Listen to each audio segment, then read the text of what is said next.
अधिकार है और दूसरा मौलिक कर्तव्य है। ये दोनों टॉपिक से मुझे लगता है कि जो प्रश्नों की संख्या होती है वो 3 से 4 के बीच में आपको प्रश्न आ जाना चाहिए मेरे हिसाब से। कम से कम तो 3 पूछना ही चाहिए, मैं इसमें 4 तक जा सकता है। और इस पर जो अध्ययन करने वाले हैं मुख्य रूप से स्टेट का जो स्तर है उसी के आधार पर हम लोग अध्ययन करेंगे, क्योंकि ऐसे तो मौलिक अधिकार पे 5 दिन भी अगर स्टडी किया जाए तो कम पड़ेगा, क्योंकि बहुत बड़ी एक टॉपिक है। तो फ्रेंड्स, मौलिक अधिकार जो सबसे पहले थोड़ी सी छोटी छोटी जो बातें हैं उस पर थोड़ा बारीकियां को समझिएगा। मौलिक अधिकार पहले इसका आंतरिक शब्दार्थ को समझिए। इसके आंतरिक शब्दार्थ क्या है? ये जो मौलिक अधिकार है ये आपको थोड़ा सा ध्यान से देखिए, इसमें मूल शब्द छिपा हुआ है। और अधिकार में अगर मान लीजिए कि कोई व्यक्ति को कहते हैं कि अधिकार का मतलब होता है उसके हित के लिए जो पावर दिया गया है, जो उसको हित के लिए जो पावर दिया गया है वही अधिकार है। अगर मान लीजिए कि किसी भी व्यक्ति का हित कैसे होगा, इसके लिए कुछ न कुछ मूल रूप से अधिकार दिया गया है उसके हित के लिए, इसी को हम मौलिक अधिकार कहते हैं, जो सभी के लिए बराबर है। ये नहीं कि अमीरों के लिए सिर्फ। हमारे देश के अंदर जब संविधान बन रहा था, जिस संविधान को बनाने में 2 वर्ष 11 महीना 18 दिन लगे हैं। फ्रेंड्स, इस संविधान को बनाने वक्त हमारे प्रारूप समिति के माननीय अध्यक्ष महोदय डॉक्टर भीमराव अम्बेडकर साहब ने कहा कि एक ऐसा अधिकार होना चाहिए जो कि सभी को समान रूप से देखने का कार्य करे। अगर सभी को समान रूप से देखता है फ्रेंड्स, तो इतना बात कुछ चीजें हैं जो नोट करते चलिएगा। ये सब चीजें जो बहुत ही माइनर चीजें, लेकिन प्रश्न कभी कभी कहीं आ जाते हैं। तो फ्रेंड्स, इसमें अगर हम बात करें तो ध्यान से अगर हम सुने समझें तो मौलिक अधिकार जो शब्द था इसमें दलित, पिछड़ा, महिला वर्गों के विकास और उत्थान पर लेकर के लाया गया, ताकि जो है कि सभी वर्ग का समानता के दृष्टिकोण से देखा जाए, और इसी को हम मौलिक अधिकार कहते हैं।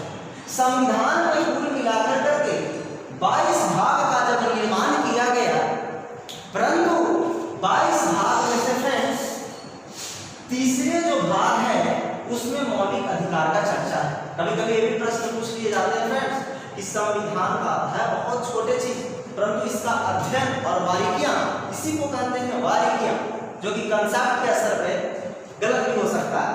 तो इस संविधान का जो भाग 3 है इसमें इसका वर्णन किया गया है।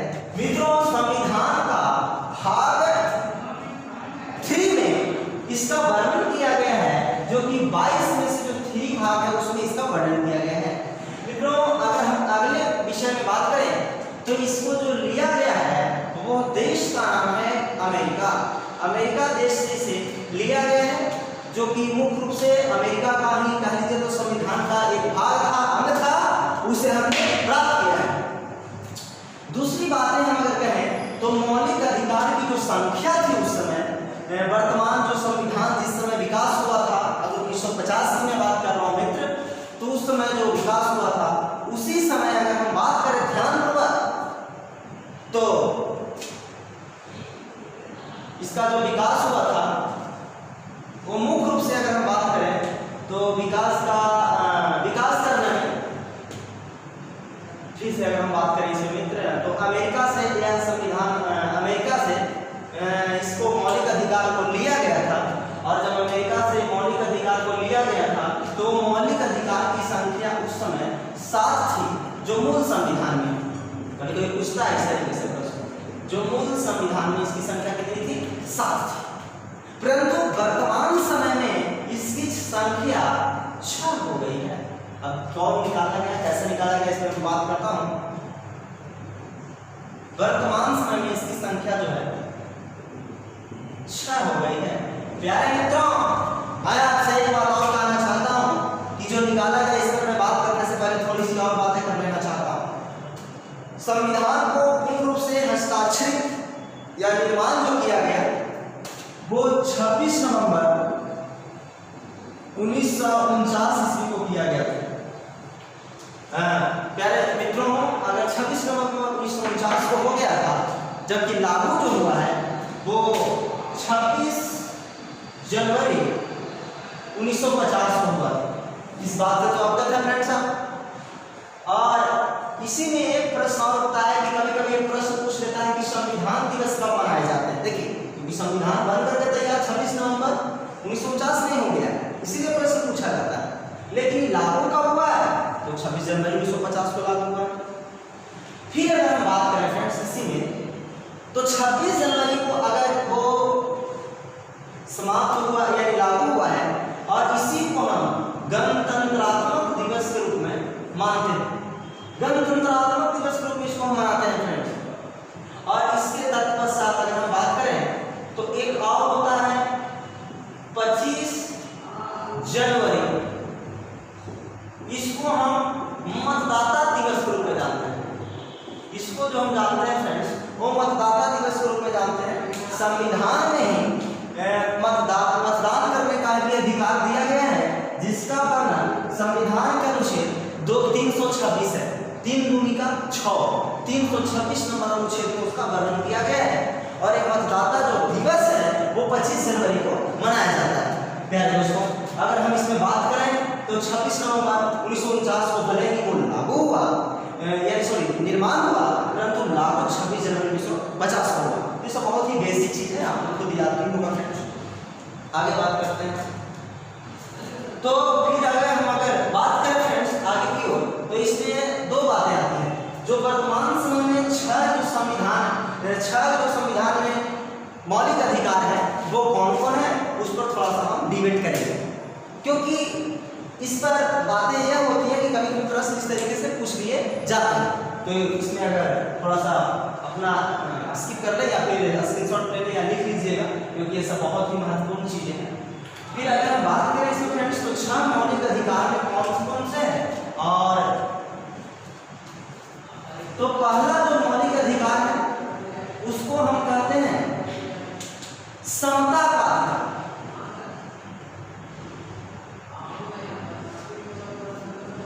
समता का अधिकार कहते हैं फ्रेंड्स, इसे समता के अधिकार के नाम से जाना जाता है। और समता के अधिकार की अगर हम बात करें तो संविधान के अनुच्छेद 14 से 18 तक में किया गया है।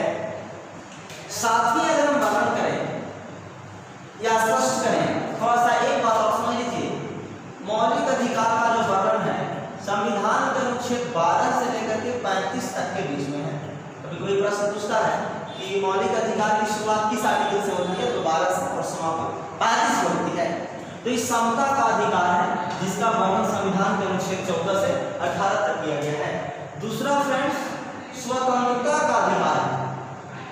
स्वतंत्रता का जो अधिकार है, ये जो स्वतंत्रता का अधिकार है, इसका वर्णन जो है अनुच्छेद 19 से 22 तक में किया गया है। फिर अगर तीसरा अगर हम बात करें तो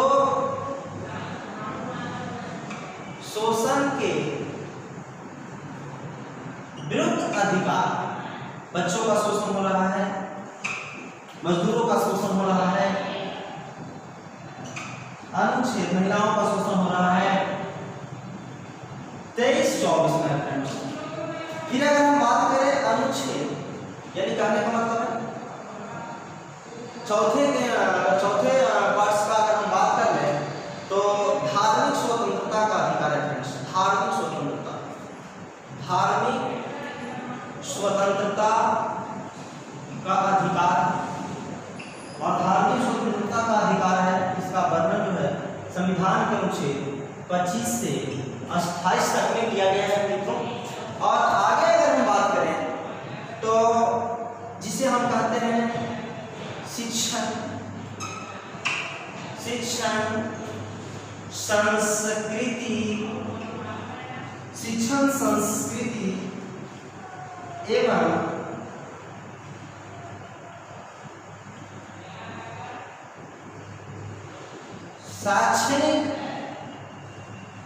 शैक्षणिकता का अधिकार कर लीजिए, बहुत बेटर रहेगा। अधिकार जो है वो अनुच्छेद 29 से 30 तक कहा गया है। और लास्ट एक और है फ्रेंड्स, जो छठे मौलिक अधिकार के रूप में शामिल है, उसको मैं कहता हूं संवैधानिक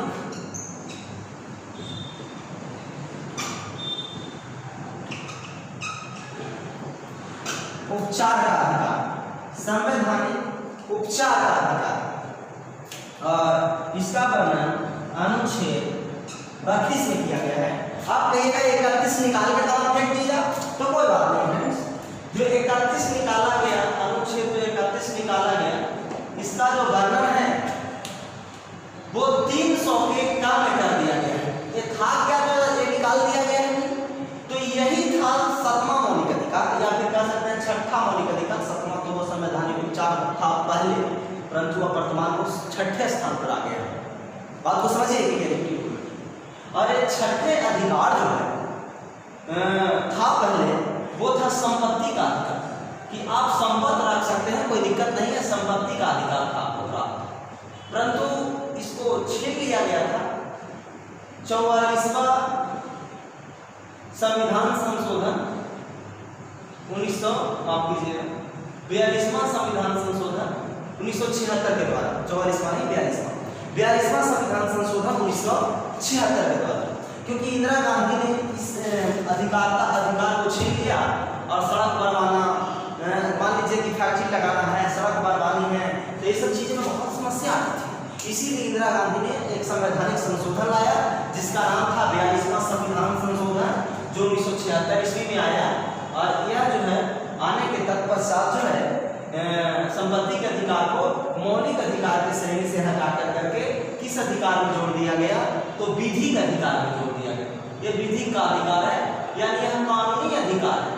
अब आपसे क्वेश्चन पूछेगा कि संपत्ति का अधिकार कैसा अधिकार है, तो कानूनी अधिकार है या विधिक अधिकार है। और तो समझिए, और इसका वर्णन कहाँ किया गया है, तो 300 के कम में, अनुच्छेद 300 का किसमें है, कम में है, या 300 का ए भी रह सकता है फ्रेंड्स, हड़बड़ाना नहीं, क्योंकि का कहे ए कहे, अल्फाबेट इंग्लिश में ए पहले शुरू होता है, और कहा जाता है कि जो वर्णमाला होती है हिंदी वाले उसमें पहले का शुरू होता है, इसलिए आपका होते हैं। प्यारे दोस्तों, आपसे मैं थोड़ा एक चीज पे और बात करना चाहूंगा, जहां से प्रश्न सबसे अधिक आते हैं। कभी कभी प्रश्न ये भी पूछ लेता है कि क्षमता का अधिकार में संविधान का अनुच्छेद निम्नलिखित में से कौन शामिल नहीं है, और आपसे दे देगा। फिर से प्रश्न को सुनिए, समता के अधिकार में निम्नलिखित में से कौन से अनुच्छेद शामिल नहीं है? अनुच्छेद 14, अनुच्छेद 16, अनुच्छेद 18 और अनुच्छेद 22। अब बताइए 22 किसमें शामिल है? स्वतंत्रता के अधिकार में। और जब स्वतंत्रता के अधिकार में शामिल है तो बताइए समता के अधिकार में तो शामिल नहीं है, तो इसके लिए लास्ट वाला ऑप्शन आपका आंसर हो जाएंगे, उत्तर हो जाएंगे, उत्तरोत्तर हो जाएंगे। प्यारे मित्रों, इसी तरीका से प्रश्न जो है कभी कभी पूछ लिया जाता है। फिर दूसरा प्रश्न पूछा जाता है कि स्वतंत्रता का अधिकार का वर्णन संविधान के अनुच्छेद कितना से कितना तक में किया गया है, और आपसे लिख देगा ऑप्शन नंबर ए में अनुच्छेद 14 से 18, ऑप्शन नंबर बी 19 से 22, option number C 23-24, option number D 25-28। अब बताइए कौन सा हो जाएगा? आपको तो उत्तर मिल गया प्रश्नोत्तर के बाद। तो प्यारे मित्रों, ये सब जब तक कंप्लीट नहीं रहेगा, मुझे नहीं लगता है कि इस पर आप गौरपूर्वक जो दृष्टिकोण होना चाहिए, सोच और अप्रोच होना चाहिए, वो आपके अंदर आ पाएगा। अगले बिंदु पर अगर बात करें शोषण के विरुद्ध अधिकार, अब 14 वर्ष के बच्चों को शोषण हो रहा है तो किस आर्टिकल के तहत आएगा? अब बताइए, अब मार देंगे 14, मार देंगे 22, तो बिल्कुल गड़बड़ है। एक अपने दृष्टिकोण से भी मान सकते हैं आर्टिकल में कि शोषण के विरुद्ध अधिकार अनुच्छेद 23 से 24 में किया गया है। धार्मिक स्वतंत्रता, अगर राम भूमि पूजन करने गए हैं, प्रधानमंत्री मोदी गए थे 5 अगस्त को, देखे हम लोग, तो गए थे तो क्या जाना चाहिए था कि नहीं जाना चाहिए था, खूब डिबेट में था। इसी के तहत अगर आप चले आइएगा तो प्रधानमंत्री का भी लीजिए अपना धर्म है, आर्टिकल नंबर 25 के तहत, तो इसके तहत उनको जाने का इजाजत देता है संविधान। लेकिन कुछ लोग कहते हैं कि भारत का संविधान सेकुलर है, सेकुलरिज्म है, तो भाई ऐसा क्यों करते हैं? जो इतने अच्छे पद पे बैठे हुए हैं, राजधर्म का पालन नहीं करते हैं, तो बिल्कुल गलत करते हैं। उनकी सोच अधूरी है, और अधूरी गगरी छलक जाए और भरल गगरी चुप से जाए वाला सिस्टम ही है, क्योंकि जो चीज़ें डिबेट के बाद भर के आता है वो बहुत इंपॉर्टेंट होता है। आगे हम बात करें शिक्षण, संस्कृति और शैक्षणिक अधिकार पर, तो 29-30 अनुच्छेद में किया गया। कहने का मतलब है कि अल्पसंख्यकों का किस तरीके से मदरसा जो वगैरह देखते हैं जगह जगह पे खुला हुआ शिक्षण संस्थान, उन लोगों को भी मिलना चाहिए अधिकार। अलीगढ़ मुस्लिम विश्वविद्यालय खुला हुआ मुसलमानों के लिए, तो कुछ अधिकार उन लोगों को हद तक शामिल किया गया। फिर संवैधानिक उपचारों के अधिकार की बात करें फ्रेंड्स, तो ये तो कन्फर्म पूछता ही पूछता है, जिसका वर्णन संविधान के अनुच्छेद 32 में किया गया है। ये तो इन्होंने अनुच्छेद 32 को भीमराव अंबेडकर ने साफ कह दिया था कि अनुच्छेद 32 जो है ये आत्मा है संविधान का। संविधान का अगर 32 को निकाल दीजिएगा तो मृत हो जाएगा संविधान। अब समझ लीजिए कि कितना बड़ा बात है अनुच्छेद 32 में, क्योंकि अनुच्छेद 32 जो है ये सीधा सा कहता है अनुच्छेद 32 कि जो सुप्रीम कोर्ट का आप नाम सुनते हैं, तो सुप्रीम कोर्ट अगर कोई भी ऑर्डिनेंस लाती है किसी के खिलाफ, जिसको आप अध्यादेश कहते हैं, तो ऑर्डिनेंस लाता है, अध्यादेश लाता है, जो 5 प्रकार के रीट जारी करके लाता है। अभी रीट के बारे में आपको नहीं पढ़ना है फ्रेंड्स, ज्यादा पढ़ेंगे तो उलझ जाएंगे। तो इसीलिए रीट जो जारी करता है, रीट को हम कहते हैं आदेश, सरकार के खिलाफ भी आदेश जारी कर सकता है। तो आदेश जो जारी करता है वो आर्टिकल 32 के तहत करता है। कौन करता है? माननीय सुप्रीम कोर्ट करता है। और अनुच्छेद 226 के तहत जो रीट जारी करता है यानी अध्यादेश लाता है, वो हाई कोर्ट लाता है, जिसको आप क्या कहते हैं? हाई कोर्ट, उच्च न्यायालय, हिंदी में उसको उच्च न्यायालय कहते हैं फ्रेंड्स। तो इसीलिए इस टॉपिक के रूप में इसको शामिल किया गया है। और ज्यादातर फ्रेंड्स इसके अंदर जाना उचित नहीं लग रहा है। हाँ, एक बात याद रखना है कि कौन से आर्टिकल को संविधान से निकाल दिया जाए तो संविधान मृत हो जाएगा, मर जाएगा।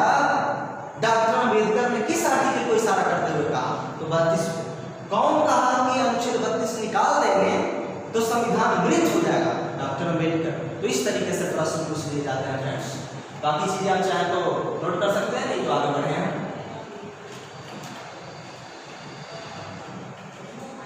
अगर हम बात करें फ्रेंड्स क्षमता के अधिकार, तो क्षमता का जो अधिकार आपको दिखाई दे रहा है उसमें थोड़ा सा ध्यान से क्षमता के अधिकार को देखिए। क्षमता के अधिकार में एक आंतरिक बातें मैं आपसे कहना चाहूंगा। अब आंतरिक बातें हैं क्या, इस पर मैं आपसे कुछ कहूंगा। तो आंतरिक बातें में पहला अगर स्ट्रक्चर हम लेकर के चले तो अनुच्छेद 14 से 18 कहता है, इस पर हम डिबेट करते हैं। पहला तो 14 से 18 तक अगर हम डिबेट करें तो अनुच्छेद 14 सबसे पहले हम बात करेंगे अनुच्छेद 14, क्योंकि ये सबसे प्रश्न आते हैं। 14 कहता है विधि के समान समता और विधियों का समान संरक्षण, राइट। तो इस कहता है कि विधियों के समझ समता व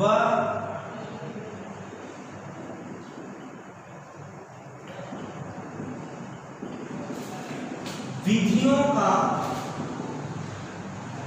समान संरक्षण, विधियों के समान समता व विधियों का समान संरक्षण। अनुच्छेद 15 कहता है जाति, धर्म, लिंग, मूलवंश, नस्ल के आधार पर प्रतिषेध, इसको प्रतिषेध कर देना है फ्रेंड्स। अनुच्छेद 16 रोजगार में अवसर की समानता,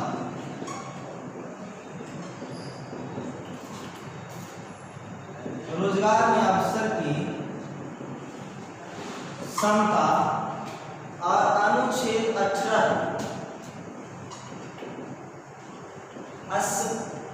अस्पृश्यता का अंत, जिसको आप कहते हैं फ्रेंड्स छुआछूत। अनुच्छेद हो गया कितना ही तक अगर बात करें 14, 15, 16, 17 मान लीजिएगा कि 17 है और ये 18 उपाधियों का अंत, उपाधियों का अंत। ध्यान दीजिए, विधियों के समान समता व विधियों का समान संरक्षण। कोई भी व्यक्ति हो सब समान होगा, चाहे वो कोई भी नागरिक हो, व्यक्ति हो, सब समान होगा। चाहे वो जुर्म किया हो तो वो प्रधानमंत्री हो, मुख्यमंत्री हो या फिर आम जन हो, सबका सजा समान है चोरी के लिए। परंतु विधियों का समान संरक्षण जिस जेल में आम जन रह रहा है, उस जेल में सरकार उच्च पद पर बैठे व्यक्ति को नहीं रखा जाता है, क्योंकि जैसा है वैसा ही उनको प्रोटेक्ट भी किया जाता है। हम मच्छर वाले घर में उसको रख देंगे तो बेचारे ऐसे ही मर जाएंगे, तो फिर उनकी अधिकार का जो हनन है वो हो जाएगा। तो इस यही कारण फ्रेंड्स कि विधियों के समक्ष समता और विधियों का समान संरक्षण की बात करता है। जब विधि के समक्ष जब सब समान है तो आप ही बताइए, ये कहां से आ गया कि जाति के आधार पर भेदभाव, ये कहां से आ गया धर्म के आधार पर भेदभाव, ये कहां से आ गया लिंग के आधार पर भेदभाव, स्त्री पुरुष में भेदभाव होना चाहिए, मूल वंश के आधार पर भेदभाव, उनके दादाजी चोर थे तब पोता नहीं बन सकता, सीएम पीएम, नस्ल, अभी नस्ल का भेदभाव अमेरिका में बहुत काफी रहता है। अमेरिका के छोड़ दीजिए यूरोप वासियों को, तो जो एशिया से जाते हैं उन लोग के साथ नस्लीय भेदभाव होता है। नस्लीय भेदभाव इसीलिए कारण फ्रेंड्स क्योंकि हम लोग को काला समझा जाता है, गोरा नहीं काला, और इसीलिए नस्लीय भेदभाव है जो कि आज 21वीं सदी में शोभा नहीं देता है। तो ये नस्ल के आधार पर भेदभाव नहीं करना चाहिए, सब पर प्रतिषेध है, रोक है, इस संविधान का आर्टिकल 15 कहता है। जब विधि के समक्ष समता है तो क्या इन सब चीजों पर भेदभाव होना चाहिए? नहीं होना चाहिए, सब पर प्रतिषेध है, यानी सब पर रोक लगा हुआ है।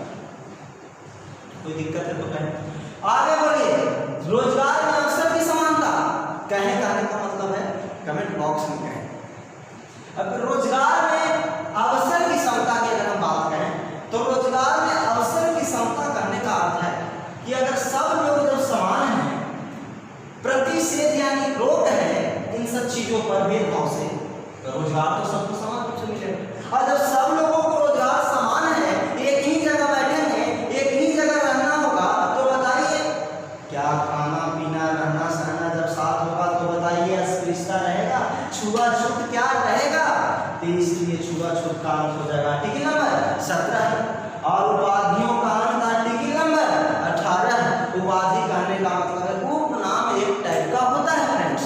जैसे उपनाम कहने का सीधा सीधा आपसे मैं एक बात कर दूं कि उपनाम कहने का एक ही अर्थ में लगा रहा हूं कि पहले गांधी जी को बापू इस तरीके से कहा जाता है, फिर अगर आप रविंद्रनाथ जी को गुरु, जो भी कहें अलग अलग शब्दों से पुकारा जाता है, गुरु वगैरह कहते हैं, राजगुरु। तो इस तरीके से आप नहीं कह सकते फ्रेंड्स, आप किसी भी व्यक्ति को उपनाम टाइप को ना दे सकते। हाँ, गाँव वगैरह में होता है कि फलना का नाम चिन्ना भी रहता है, ढेकना का नाम ढेकना भी रहता है, लेकिन परंतु उस पर हमको बात नहीं करनी, वो उपनाम के रूप में शामिल हो जाते हैं। परंतु एक बात और अगर हम कह लें आगे की वो थोड़ी सी पॉइंट मौलिक अधिकार में और ले लें तो मौलिक अधिकार की टॉपिक लगभग समाप्त हो जाएगी, मेरा मानना है।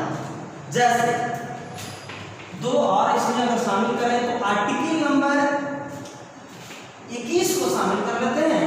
बाकी लगता है कि मौलिक अधिकार से जो प्रश्न आना चाहिए इससे ज्यादा स्टेट स्तर पर प्रश्न नहीं पूछा जाना चाहिए। जैसे फ्रेंड्स आर्टिकल नंबर अनुच्छेद नंबर 21 कहता है प्राण एवं दैहिक स्वतंत्रता।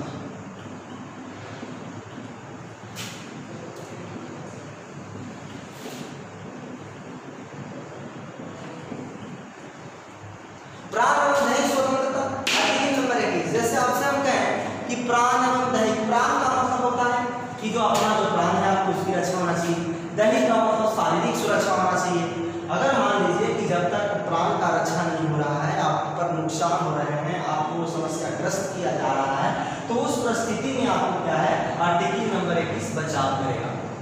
और मौलिक अधिकार के केस में तो सीधे आप सुप्रीम कोर्ट में अपील कर सकते हैं, यानी उच्चतम न्यायालय दिल्ली में अपील कर सकते हैं। यह आपको बखूबी अधिकार दिया गया है मित्रों।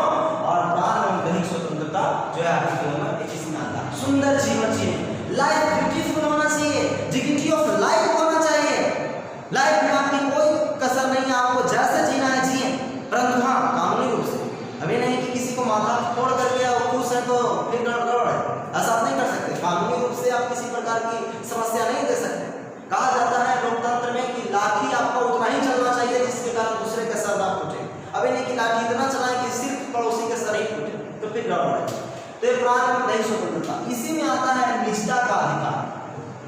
निजता का अधिकार। आपसे क्वेश्चन कभी कभी पूछ लिया करेगा कि निजता का अधिकार आर्टिकल किसमें शामिल है, तो 21 में शामिल है।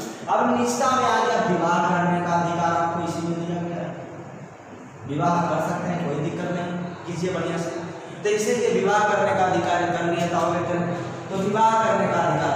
आगे अगर हम अगर बात करें निजता के अधिकार में, अगर हम बात करें फ्रेंड्स, तो आपसे एक बात और कहना चाहूंगा कि इंटरनेट वगैरह या किसी से बातचीत करते हैं तो ये भी निजी मामला है, को कोई दखल देगा देता है तो बिल्कुल गलत है, उस पर केस किया जाएगा क्योंकि निजी चीज। और एक चीज और है फ्रेंड्स, अनुच्छेद 21 का ए जोड़ा गया है जिसमें कहा गया है कि 14 बरस से, बहुत मोस्ट इंपॉर्टेंट है, रट जाइए, 14 बरस से कम उम्र के बच्चे को, 14 बरस से कम उम्र के बच्चे हैं, उनको शिक्षा निःशुल्क दिया जाए, उनको शिक्षा निःशुल्क दिया जाए। अब भी कब जोड़ा गया, तो 86वां संविधान संशोधन 2002 में अटल बिहारी वाजपेयी जी की सरकार थी, तो 2002 में एक संशोधन आया था जिसका संवैधानिक संशोधन का नाम है 86वां, यानी 86वां जब संविधान संशोधन आया तो कहा गया कि 14 वर्ष के जो बच्चे हैं, उनसे जो कम उम्र के बच्चे हैं, उनको शिक्षा दिया जाए तो निःशुल्क दिया जाए। इसलिए देखते हैं 10th क्लास के बच्चों को एकदम सब कुछ व्यवस्थित रूप से दिया भी जा रहा है। तो इस तरीके से मौलिक अधिकार है, लड़का नहीं मिलता है तो जिम्मेदार है माता पिता भी और लड़का, इसके लिए दोनों की जिम्मेदारी है। ऐसा नहीं, सरकार की भी जिम्मेदारी बनती है कि अगर माता पिता या लोगों के पास संसाधन नहीं है तो सरकार की जिम्मेदारी बनती है कि वो संसाधन को मुहैया कराए और जो है कि उसे शिक्षित करे। आगे अगर हम बात करें फ्रेंड्स, तो मौलिक कर्तव्य अधिकार के साथ साथ एक टॉपिक आता है मौलिक कर्तव्य का, जो बहुत मोस्ट इंपॉर्टेंट है। और मौलिक कर्तव्य का जो टॉपिक आता है, इसमें देखना यह है मौलिक कर्तव्य में कि मौलिक कर्तव्य की अगर हम बात करें तो अधिकार आपको दिया जाता है तो कर्तव्य भी दिया जाता है कि आप इस काम को पूरा कीजिए। और यह कर्तव्य जो है संविधान जिस समय बना था उस समय नहीं था, यानी मूल संविधान में नहीं। और आपसे क्वेश्चन पूछेगा कि निम्नलिखित में से मूल संविधान में शामिल नहीं था मौलिक अधिकार, वोट देने का अधिकार, राज्य निर्माण करने का संसद का अधिकार या फिर मौलिक कर्तव्य, तो मौलिक कर्तव्य शामिल नहीं था। ये तो कहा जाता है कि संविधान का 42वां संविधान संशोधन 1976 में जब हुआ तब माननीय श्रीमती इंदिरा जी के द्वारा, जो गांधी हुई, मिस गांधी, इंदिरा गांधी के द्वारा इसको लाया गया, नहीं तो ये था ही नहीं। अगर इंदिरा गांधी जी के द्वारा इनको लाया गया, पहले से ही नहीं था, मौलिक कर्तव्य था ही। यानी कहने का मतलब है कि मूल संविधान में नहीं था, इसको जोड़ा गया है बाहर से संशोधन करके 42वां संविधान संशोधन 1976 के द्वारा। प्यारे मित्रों, इंदिरा गांधी जब इसको बनाना चाहिए तो मैं आपसे एक बात कह देता हूँ, जब ये बनाना चाहिए मौलिक कर्तव्य, लाना चाहिए मौलिक कर्तव्य, तो एक कमेटी बनाएंगे कि कौन कौन मौलिक कर्तव्य होना चाहिए, क्योंकि सिफारिश एक रिपोर्ट मिलेगी सरकार को कि फलाने चीज में कर्तव्य सिद्ध करना आवश्यक है। तो इसीलिए कमेटी बनाई, जिस कमेटी का नाम था स्वर्ण सिंह कमेटी। स्वर्ण सिंह कमेटी इसको कहते हैं फ्रेंड्स। ऐसे सरदार स्वर्ण सिंह भी कह सकते हैं, लेकिन स्वर्ण सिंह कमेटी को काफी है। स्वर्ण सिंह कमेटी थी जो सिफारिश किया कि 8 मौलिक कर्तव्य होना चाहिए, सिफारिश किया कि 8 मौलिक कर्तव्य होना चाहिए। लेकिन जब जारी करने वक्त 2 और जोड़ा गया, लेकिन लागू करने वक्त 1 और जोड़ दिया गया, इसीलिए मौलिक कर्तव्यों की संख्या कितनी हो गई।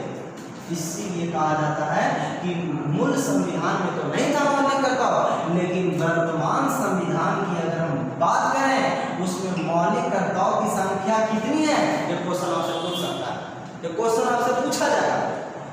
आपसे क्वेश्चन ये पूछा जाएगा कि कौन सी कमेटी की सिफारिश पर मौलिक कर्तव्य लाया गया, ये भी क्वेश्चन आ सकता है। स्वागत कमेटी के आधार कौन से संशोधन में जोड़ा गया, ये भी प्रश्न आ सकता है। किनकी सरकार थी, ये भी प्रश्न आ सकता है। कितने मौलिक कर्तव्यों का सिफारिश शुरू में किया गया, आज लागू होने बाद 11 हो गया। मौलिक कर्तव्यों की संख्या वर्तमान संविधान में 11 है। तो इस तरीके से आपका 11 आंसर करके आए, कोई दिक्कत नहीं है फ्रेंड्स। तो इस तरीके से मौलिक कर्तव्य भी लगभग मुझे लगता है कि इतना करने के बाद मौलिक कर्तव्य का भी जो टॉपिक है वो लगभग समाप्त हो जाएगा। आपसे मैं यह यकीन दिलाना चाहता हूँ फ्रेंड्स कि इस टॉपिक को विशेषता अध्ययन करने से ज़्यादा समझ डेवलप करना जरूरी है। अगर टॉपिक में आपका एक समझ डेवलप हो गया, टॉपिक के अंदर एक समझ डेवलप हो गया, तो समझ लीजिए कि किसी भी टॉपिक का जो निचोड़ होना चाहिए उसको पकड़ लीजिए, और जैसे पकड़ में आ गया तो सारी बातें कंप्लीट होती चली जाती हैं। इतना बात आप माइंड में अप्रूव कर लें, सोचिए। तो दोस्तों इसी के साथ इस टॉपिक को समाप्त करते हैं। दोनों टॉपिक लगभग हो चुका है, और मुझे सुनने के लिए बहुत बहुत धन्यवाद फ्रेंड्स।